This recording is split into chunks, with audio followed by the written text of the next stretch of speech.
So I was supposed to talk here in February, and we all know what happened, and we all know the reason. Lights went out. Lights went out, trees went down. It was quite an adventure. And those that did not believe in global warming at that point, I think, acquiesced, because we've never seen anything like that before.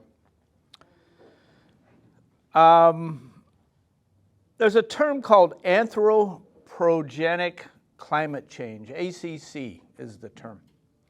And that refers to us and how we are affecting climate. It's an accepted theory. And I'm going to be talking about that a little bit. How much time do I have, by the way? 25 minutes? Hour? 2?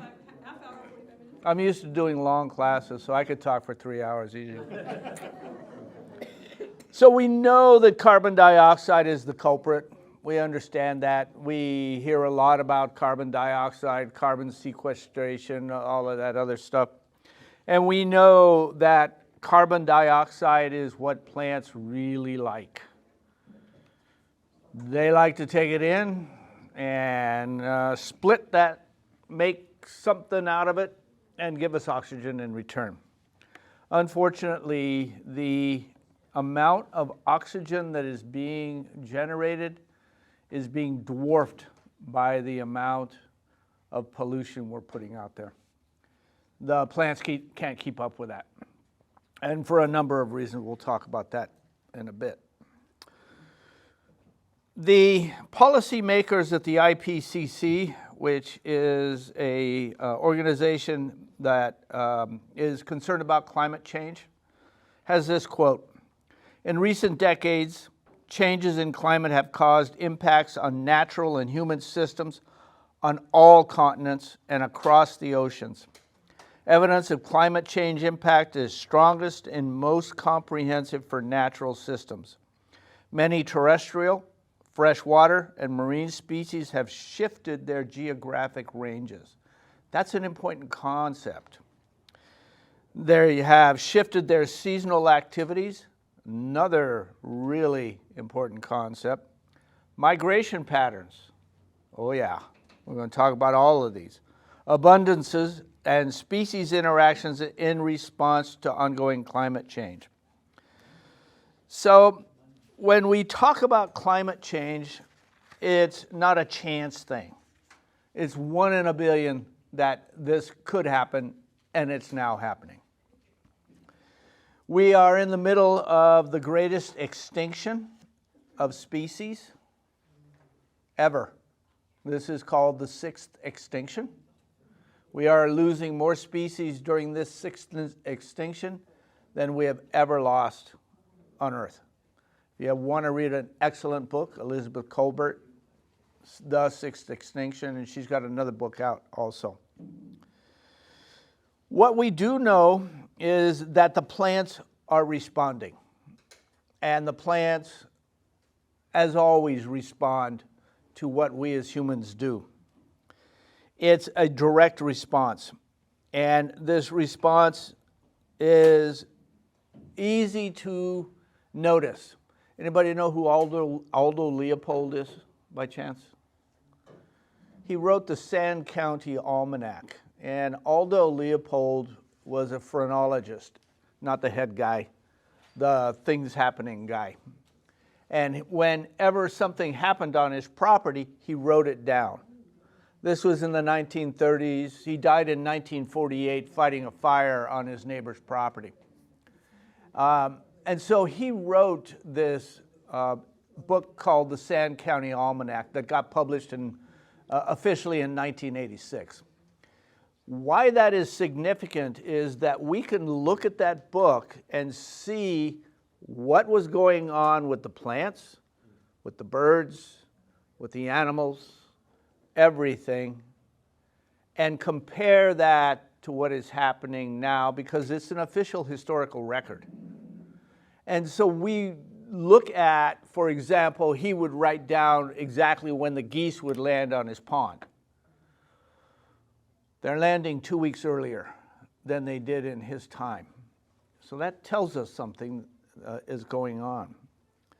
When we look at his very rich body of work, we know that he was very diligent about writing things down.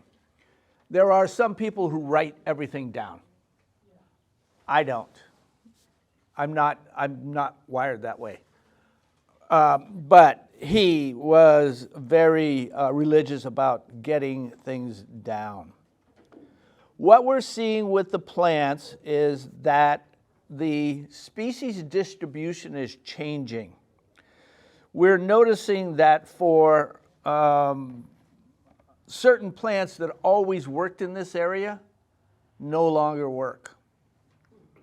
So Ceanothus concha and Ceanothus Julia Phelps, those two plants were bulletproof. You could plant those all over the Bay Area and they would survive.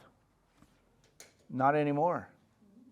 So I was down at Gamble Garden about a year ago and I was talking to the horticulturist down there. And I teach the natives class down at Gamble. Use that because they have a pretty extensive native garden. Julia Phelps, concha. What happened? We're not sure. We're not sure what happened with them. And I've talked to other horticulturists throughout the Bay Area, and they're having the same issues with Ceanothus. So we know that the plants that used to work don't work. And that is called plasticity. In other words, the plant responds to an environmental challenge. And how it responds is key in survival. So you all grow roses, and you all know that certain roses do better in certain areas than in others. If you were to grow certain roses in San Francisco, for example, you can't grow those same roses in Palo Alto. The plants have responded to San Francisco's climate as they have in Palo Alto. And the problem that we're seeing now is that climate change is not allowing the plants enough time to respond, and so they die. Or they move. And we're seeing migration. So we're seeing that plants, on the average, have changed locations. They are also changing their cycles. So when we talk about a plant is weather-based. We know that. Well, what we're seeing now is that we're seeing an advance or decline by 1 day per decade of how these plants are reacting. And this is a serious problem. And I'll talk a little bit more about that. So if we have a warm winter, for example, or a fall spring, and we do get those in this area, how do the plants react? What do they do? Well, we found in studying these particular plants that 72% of these plants change their spring startup if they go through a false spring. That's a complex response because associated with all these plants are all the pollinators, all the insects that rely on that particular plant to do a certain act at a certain time. So if I am a pollinator, for example, and I am relying on a plant to bloom when I'm ready to go out and pollinate and it's not blooming, what happens to me? I die. And we're seeing this mismatch between time of pollination, insects are not getting what they need because of this change in early spring bud burst or early autumn senescence. Senescence is when the plant drops all of its leaves, and that's changing.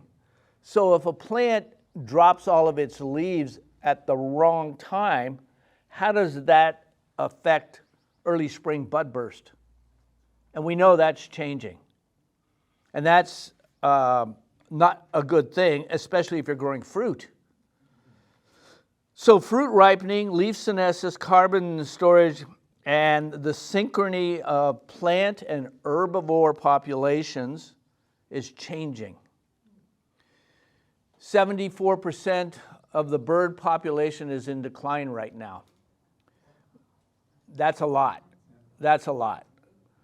And part of that is due to loss of habitat, use of pesticides. We know the pesticides are a problem with that. And the baby birds, what would baby birds want to eat?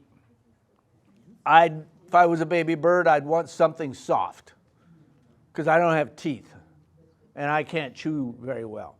So what's the primary diet of baby birds? Caterpillars. With the use of chemicals and with the changing of the climate, we're seeing a drop in the caterpillar-bird relationship. Part of that is due to the exotic species that we're bringing in from all over the place. So an example is the crepe myrtle. I call it the crap myrtle. It doesn't do anything for anybody. Yes, it's a pretty plant. I get it. It is a pretty plant. It doesn't feed anything in the insect world. It doesn't offer pollen for the pollinators. The birds can't use it for nesting. It's just a princess plant. And when we see these plants coming into a landscape, that particular plant seems to react positively to climate change. So that's going to be one that's going to be selected for planting more so than a plant that could offer food for the caterpillars, which would in turn offer food for the birds. So you're going to see an increase in crepe myrtle plantings because it works. And quite frankly, the average Joe is not concerned about climate change or feeding birds. They don't care. They want a blooming tree in their garden that is bulletproof, and crepe myrtle is. But it doesn't give anything back. It takes more than it gives. So when we look at the autumn delay of leaf senescence, that's key in understanding how fruit works. So if I'm a fruit tree, let's just take grapevines for ease. For every bunch of grapes that I want to produce, I need 15 leaves. That's the average for grapes. 15 leaves, one bunch of grapes.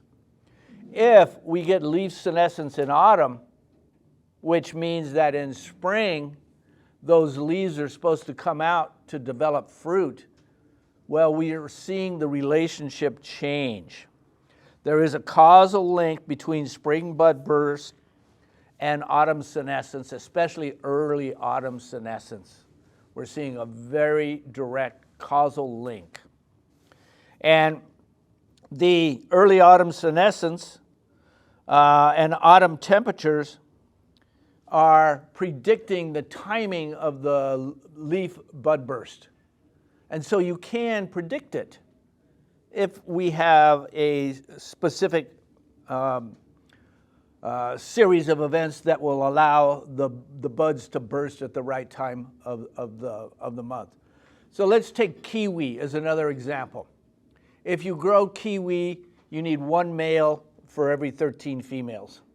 But the key is that the male and the female have to be blooming at the same time. If they're off, then that female doesn't get pollinated, doesn't produce fruit. And that's a real problem. So we're seeing that with a lot of fruit production. We're also seeing the asynchronous activity between flowers and pollinators. We know that's changing. So peak flowering time has advanced more than the arrival dates of the migratory hummingbirds. So if you look at the hummingbird migration, they have to have food, and they have to have a lot of it. And the decline in hummingbirds is because of the seasonal flowering peak has changed, especially in the northern breeding sites, which means that the climate change has induced stress from the poles down, which is quite unusual. Nectar concentrations do remain unchanged with the plants that finally produce nectar, but the hummingbird is already gone or is dead by then. So when we look at the shift, there's a couple of things that people are talking about doing. Something called assisted migration. When you guys plant a rose in your garden, that's called assisted migration or assisted colonization. You're taking a rose from somewhere and planting it. Or you're propagating a rose and somebody in Portola Valley gets that rose and they're planting it in their garden. That's assisted colonization. This is somewhat controversial, especially when we deal with California natives, because we're seeing a shift in the California natives. So Quercus lobata, which is the coast live oak, what do you think is happening to that? It's moving north. It's changing its location. It's also moving up. Wych oak is moving north from the Los Angeles area, the Engelmann oak.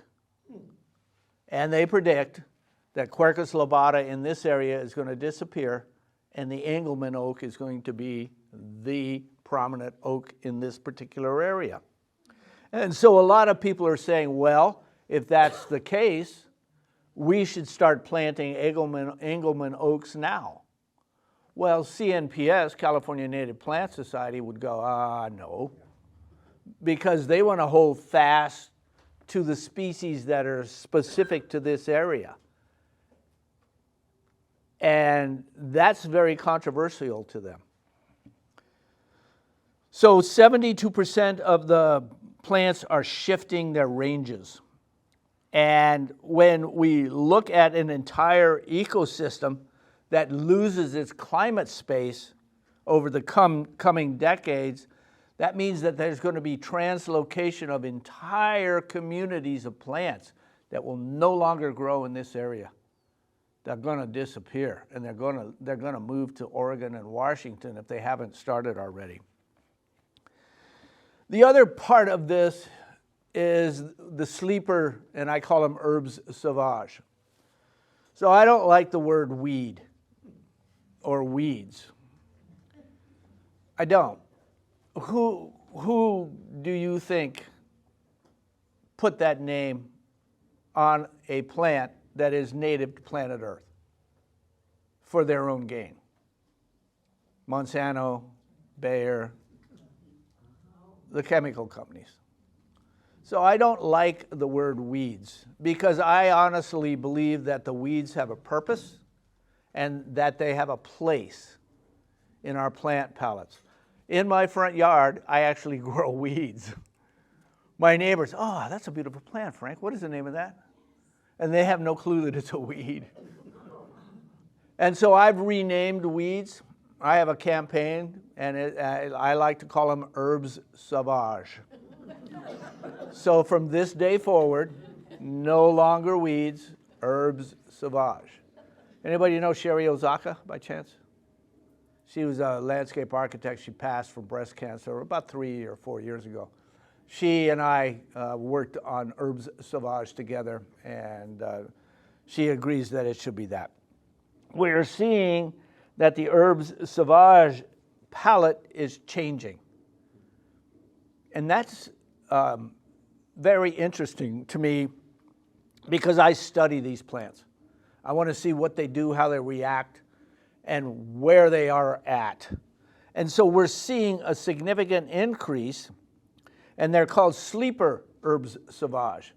They've been lying dormant, waiting for the right climatic conditions, and now they've got it. Herbes sauvages always do better with higher rates of carbon dioxide, and that is happening. And so there are some in the world that say, perhaps we should leave them alone and allow them to do what they do. E.O. Wilson, anybody know E.O. Wilson by chance? He wrote a book a year. He just passed last January. He is one of the leading ecologists in the world, and he wrote a book that posits that weeds, herbes sauvages, are the answer. And I find that fascinating. In 68 plant-based studies that incorporated experimental manipulation of carbon dioxide, we saw that 249 native plants and 212 non-native plants reacted not so favorably, but the herbes sauvages did. And so when we look at climate change and we look at carbon dioxide sequestration, perhaps we need to give these guys a little chance. They're like cockroaches. They are. They are. I have to say that if you could grow a rose in the crack of a sidewalk, would you? Why not? And yet, herbes sauvages. In the hottest parking lot, asphalt parking lot, herbes sauvages. They survive.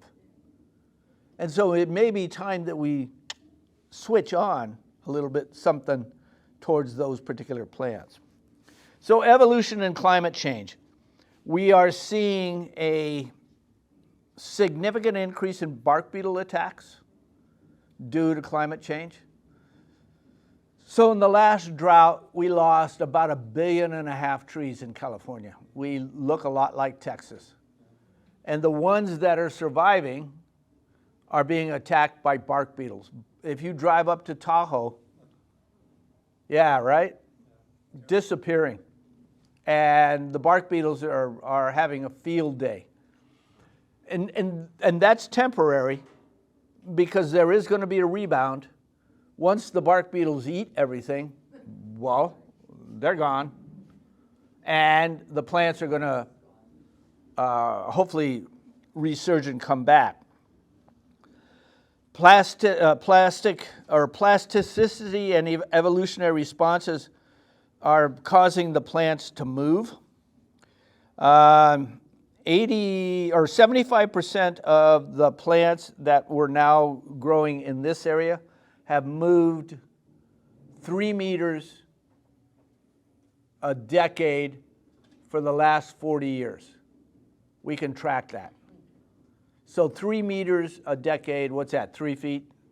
Thank you, Jimmy Carter. We don't know what the metric system is all about. It's close to 3 feet. Yeah, it's close to 3 feet, 3.2 something, I think. Yeah. And so we're seeing in the last 40 years that the plants have moved 12 feet from where they originally should grow, either up or north, and they're moving. We're also trying to understand how this is affecting our water. So plants filter our water. If you were in this area 30 years ago, 3rd Avenue over in San Mateo was the dump. If you lived in you live in Palo Alto, Menlo Park. Palo Alto out by the airport, the dump. Right on the waterways. Redwood City, Redwood City. at the southern end of the Yep. marshes, that was the dump. Dump. And so, Salt ponds. yeah, exactly. And all of a sudden the cities went, wait a minute, why are we losing all of our bird species? What's going on here? Well, it was those dumps. And now the dump is in Half Moon Bay. And they've restored all of these waterways in the hope that they're going to be bringing a lot of these birds back. So what is the long term on this? We're hoping that the plants can adapt. So studies on plant plasticity and the capacity to evolve when challenged with new environmental conditions, we hope that they can do it. Performance. Well, we're not sure what's going to happen there. Long-term studies can be done, but when you take long-term studies in a laboratory and try to apply that outside, it doesn't come true to nature. They can't replicate it. Impacts of this asynchronous between pollinators and plants. Not sure what's going to happen there. We know we're going to lose some pollinators. Right now, Apis mellifera, the European honeybee, is on decline. We know that. The native bees, hopefully, are going to take their place. There's 104 native bees in this area alone. But they have to have food. And so many of these areas are food deserts. Assisted colonization, we know that that is also going to be something that we as horticulturists are going to have to do. So when we look at what we need to do, we need to start looking seriously at our plants and what we're bringing into our gardens.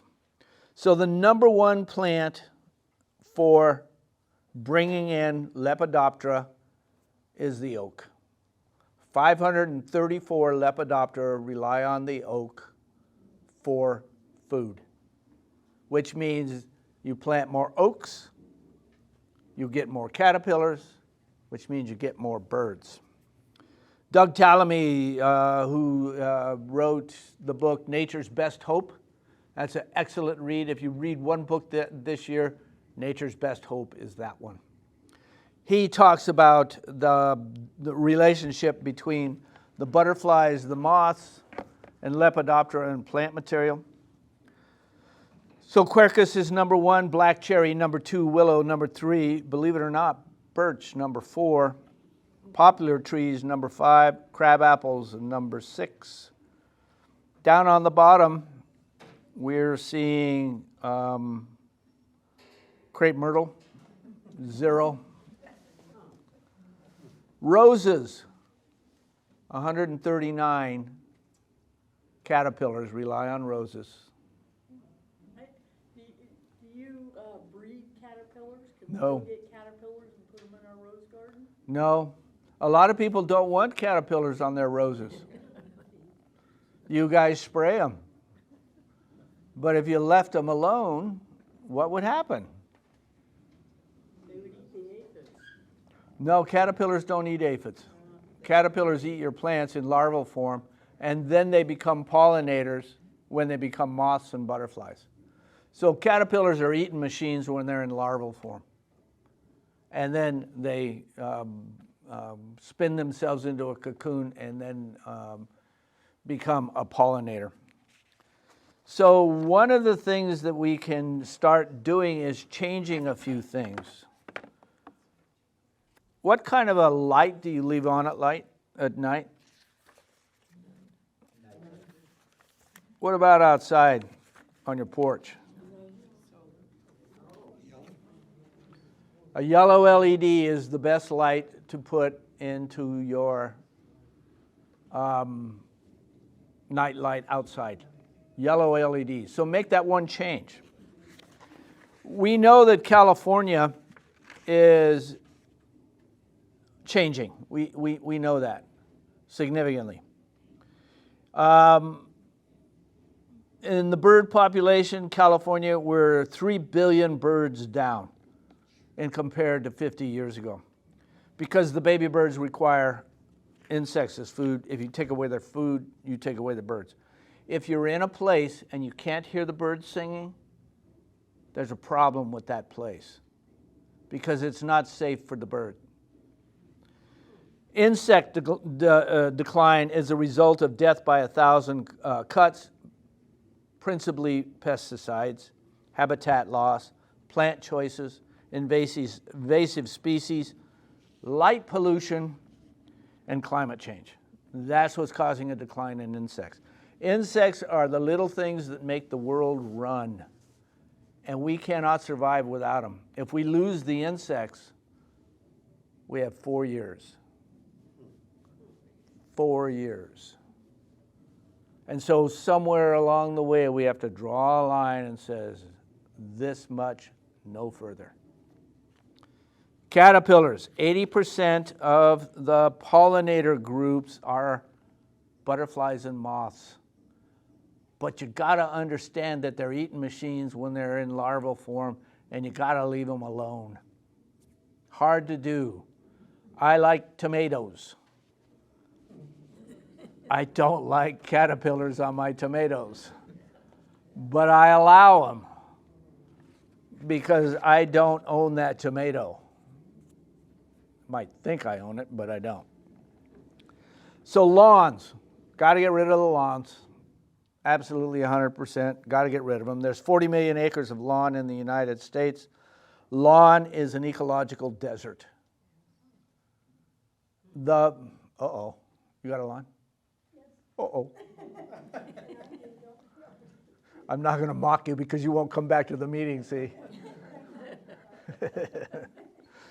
So lawn does not sequester carbon, but a meadow does. So change your lawn into a meadow. Plant for specialist bees. You can plant your roses, but plant other plants around them.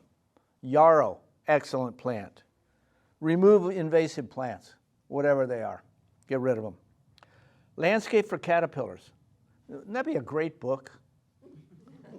Yeah, you're gonna write it? I don't know. I don't know if I have the time. Reduce light pollution. Use a motion sensing light and a yellow LED light bulb outside. And drop the wattage.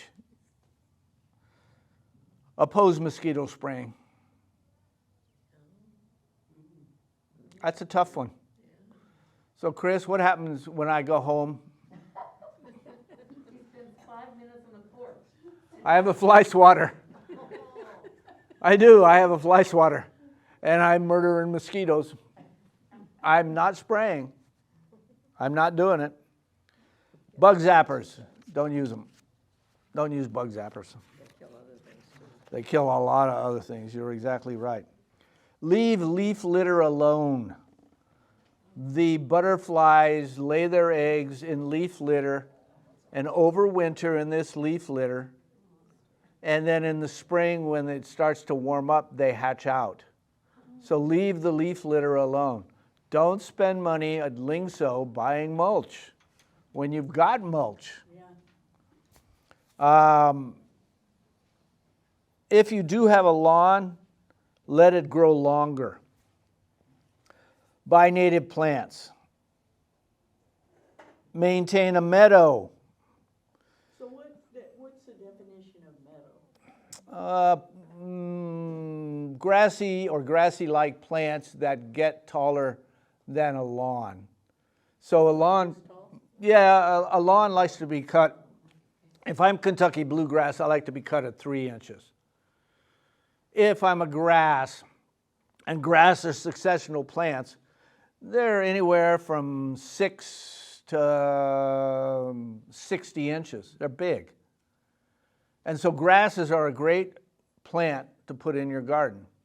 They take up space, they attract pollinators, they're beautiful, you get fall color, you get flowers, and they are way better than a lawn because you don't have to cut it.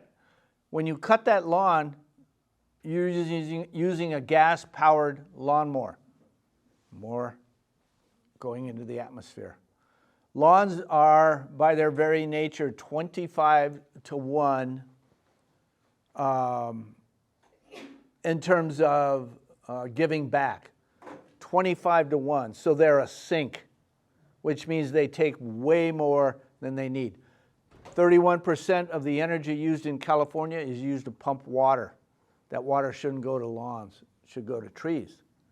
This last drought, I couldn't believe people were letting their trees die and they were watering their lawns. They need to switch that. When we looked at herbes sauvages, there's a woman by the name of Dow O'Ryan. She's a writer, and she also does restoration, sustainable agriculture. And she wrote a book called, what is the name of her book? Where is it? I just had it here. The use of invasive species in the landscape. She talks about how to use herbes sauvages.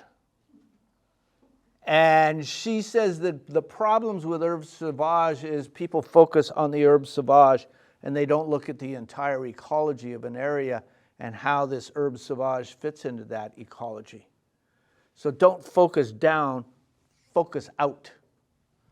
Look at all of the relationships of this particular plant to the other plants in that particular area. Permaculture design. We know that permaculture has been around for a long time, and we need to use some of the principles of permaculture in our regular gardens. So, for example, observe and interact. You guys do that with your roses. Observe and interact. Catch and store energy. Well, the plants are doing that for us. It's just about how or what types of plants you have. Obtain a yield. Apply self-regulation and accept feedback. So how many of you grow vegetables? Yep, a lot of you. Do you know about the honorable harvest? So you can't make food. You can't. Plants can. And so when you harvest, you introduce yourself to the plant. You're going to take this plant's life. And so you need to introduce yourself. You ask permission. Sometimes the plant is going to say no. And you need to honor that. You don't take the first. You don't take the last. That does not belong to you. The first belongs to nature. The last belongs to nature. You harvest with reciprocity. You have to give back. You can't just take. You have to give back. Even when you clip a rose, how long will those roses last? A week? You took that rose's life. Does that rose know your name? Does it? I love that. Talk to your plants. They are conscious beings. And so the honorable harvest means that you adhere to the principles of permaculture. When we talk about ethics in plant material, we know that things are changing. And they're changing in a big way. In the New York Times, October 2nd, 2022, they did a piece on where biodiversity is at most at risk in America. Guess who won? California. California won the big prize. They say that California is at risk to losing its biodiversity because of what's happening. They're also saying that they don't even think cactus is going to be able to survive. New York Times wrote an article about that also. And part of the problem is that our biodiversity is on the decline. We plant, and I'll give you an example, almonds. Almonds are a food desert for bees. They truck bees in from North Carolina, and they drop them in that almond orchard for about 6 weeks. And while that food is excellent for bees, anybody ever get jet lag? If I'm a bee and I'm riding a truck from North Carolina, in what kind of shape am I going to be when I get into an almond field? Not very good shape. And then you're going to take all of that away from me, and I have to make the trip back to North Carolina. So Marla Spivak is a bee person, and she's studying why we're seeing significant colony collapse in bees. And part of the reason is these food deserts. We don't plant pollinator plants anymore. We think they're herbes sauvages. So my students, for example, were pulling out Brassica rapa because they say, oh, it's a weed. Yes, but it brings in the pollinators. So we leave it alone in our permaculture garden. We want to plant for that. So California is on the verge of a tipping point. And Biden, of course, is addressing this. And he is trying to get people to understand, with money, unfortunately, because I don't think that's the answer, how to change things. So during the fires, we had Elon Musk, who was weighing in. Everybody was starting to call him Treelon Musk. You guys remember that? And of course, Greta Gutenberg went after him, and that didn't go so well. I think she won in a big way. So what my talk has been about here tonight is that droughts, fires, and beetles are killing California. We know that. We saw that atmospheric river that hit us in February. That was amazing. That was amazing. Frighteningly amazing, because it cleared out a lot of species of plants. Unfortunately, in your yard, it cleared out a lot. So one of the problems that we're seeing is that 33 million acres of forest in California are gone, not going, gone. 33 million acres. And primarily conifer forest. And when you look at the amount of carbon that was put into the atmosphere, it came to 10,320,000 tons of carbon that went into the atmosphere on just one fire. And how many fires did we have in the last 5 years? That being said, if you take the rate at which a tree sequesters carbon and you multiply that out, a tree an average tree will sequester about 172 pounds of carbon. So we lost 33 million acres of this forest. So how much is not going to be sequestered now? This is crisis. This is crisis stuff. We need to start thinking about that. Climate change is definitely causing that.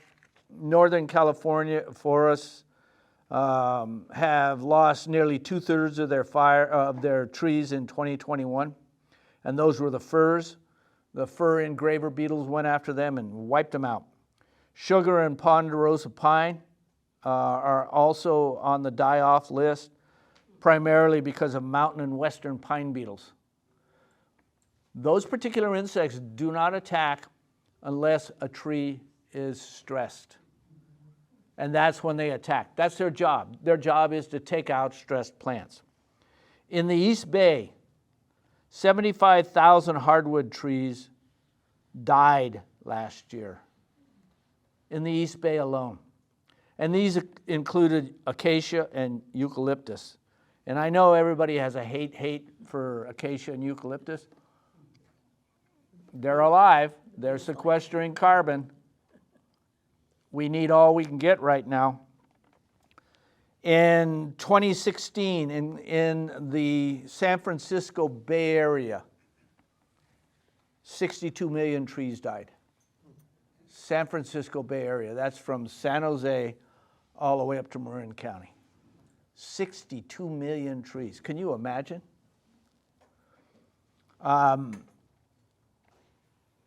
It's either insects or fires that are taking these particular plants out.